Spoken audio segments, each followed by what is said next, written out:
Yo, welcome to the Downrock Records arcade review of comic book review of Queen of the Monsters, Mothra Queen of the Monsters. Pardon me. I remember when this book was coming out. I only got the title. I didn't know that I didn't get to see the cover until I got to the comic book shop. When I saw the cover, I was doubly intrigued because it's a beautiful cover. And I grew up on the monsters genre. The Godzillas and all that, and Sundays afternoons at home watching, Godzilla or someone in a Godzilla suit in black or black and white, fighting in these fake city landscapes.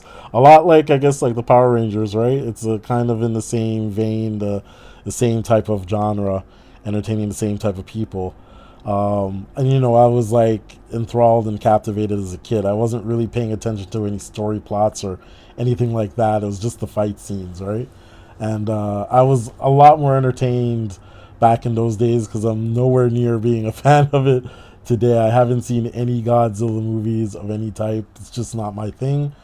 But, this was a wonderful cover. And, if you've ever been intrigued, if you are a fan of this genre and you're curious about, the origins of Mothra, then, this is the book for you right here. And like I said, is the artwork is just absolutely amazing. It's really, really nice. And, you know, it doesn't, the story was, it's very, it's it's good. Let's just put that it's good. It's nothing out of, it's not going to be mind blowing because, you understand the whole theme of the monsters, right? They go around trashing cities, and just like the Godzilla book I read back and reviewed a couple weeks ago, it's pretty much in the same vein, right? It's, the devastation. It asks the question, what happens to the people left behind by the devastation in these monster fights. And those are great stories to explore with this type of genre, more so than watching the monsters fight. And if they did more of that, then I'd probably get back into it. And I know there is a bit of that in the monster movies. Those tend to be the main theme points of the movies. But for myself personally, they're just not deep enough. And this one, it's a bit deeper because there's a lot of connectivity here between the monsters and the places they're ravaging. It's not this simple, they met up, they're big ugly beasts, and they met up and they start thrashing each other, in city landscapes. It's nothing like that. It's a little bit more deeper. It's a little bit deeper, and so it was a bit more captivating to read. And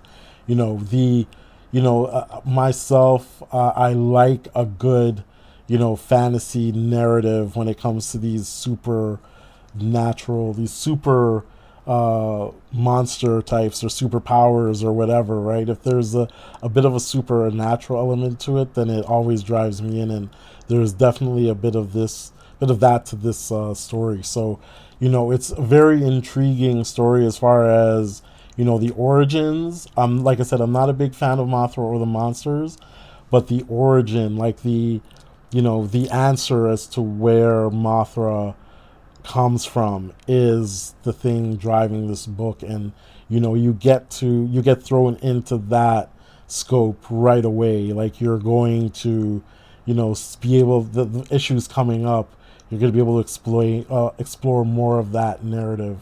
You're going to be able to get more answers to that question. So it's a book I just might continue.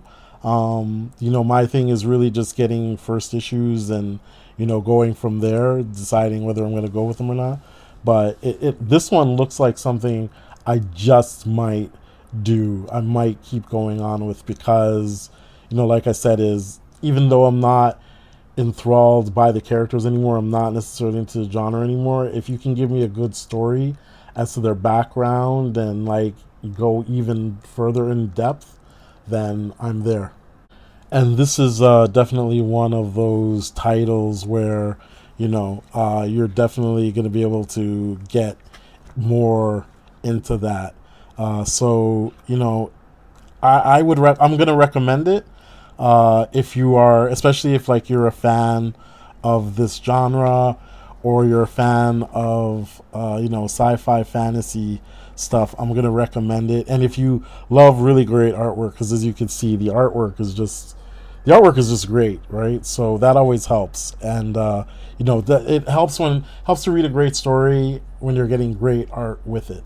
And I'm thinking that this is going to be a pretty good story, like actually a very good story.